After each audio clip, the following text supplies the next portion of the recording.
Hi, and in this video I'm going to go through my advice for Melee DPS on the Dragons of Nightmare encounter in Emerald Nightmare. This will just cover heroic mode for now, and the Retribution Paladin specific advice will be coming in a video at the end of this series.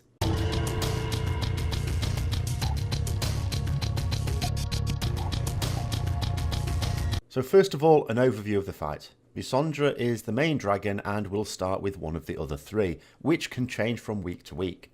The dragons share health, so they are very much a council type fight where it doesn't matter into which dragon you pump your DPS. The overall boss health goes down anyway.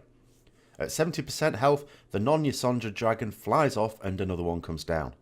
The same thing happens again at 40% health. Each dragon has its own little abilities, and so the fight changes a little at these percentage markers. However, most of the mechanics are actually for range to worry about, so I'm just going to focus on the ones melee have a hand in. Standing within a 45-yard range of a dragon puts a stacking debuff on you. Not only does this do damage, but it will sleep you for half a minute if you allow it to stack to 10. Your strategy will inevitably involve having the two dragons on the ground tanked far apart and swapped before the stacks can get close to 10. As you will be in melee range of the dragons all of the time, you shouldn't really be in danger of this happening. It's more an issue for ranged who try and stand between and dot both dragons at the same time. However, just be careful when chasing after adds that you don't go too far. For melee, this fight mostly consists of putting as much damage into the dragons as you can and avoiding damaging ground effects.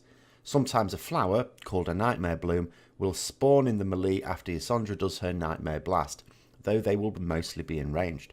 If this happens, you should stand in it unless someone else does. It only takes one person to stand in it, any more is not helping as it does damage to everyone stood on it.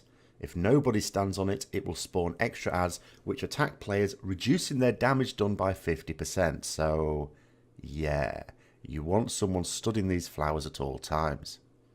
Adds are a priority on the fight and can be stunned, slowed, etc. to prevent them moving away too quickly. Don't go running all over the place to get adds, however, it's just a waste of DPS. You will generally expect ranged DPS to deal with most, unless you have a very melee heavy composition. Now, specifically when you are on the dragon Thete, be particularly mindful of the green fog. Stepping in this will sleep you for 6 seconds and deals damage. This would be especially annoying if you just popped cooldowns. Thete also has a habit of casting a roar which fears you for 3 seconds. All in all, using DPS cooldowns on Thete is an exercise in annoyance, but can't always be helped. Speaking of cooldowns, try to avoid using them when you are on high stacks or the boss is close to 70% or 40% health, as a dragon swap is about to take place, and that massively restricts your DPS potential. Try to use them when you can get uninterrupted damage going, but don't delay so long that you lose a full use of it during the fight. And that's pretty much all there is to it for melee. There are a lot of mechanics with each dragon having their own, but the general rules for melee are kill dragons, AoE adds if they're close, don't stand in bad, and do stand in flowers if they're in melee range. So I hope that was useful as always. If it was, don't forget to like, comment, subscribe and share for further content. And until next time, I'll see you later.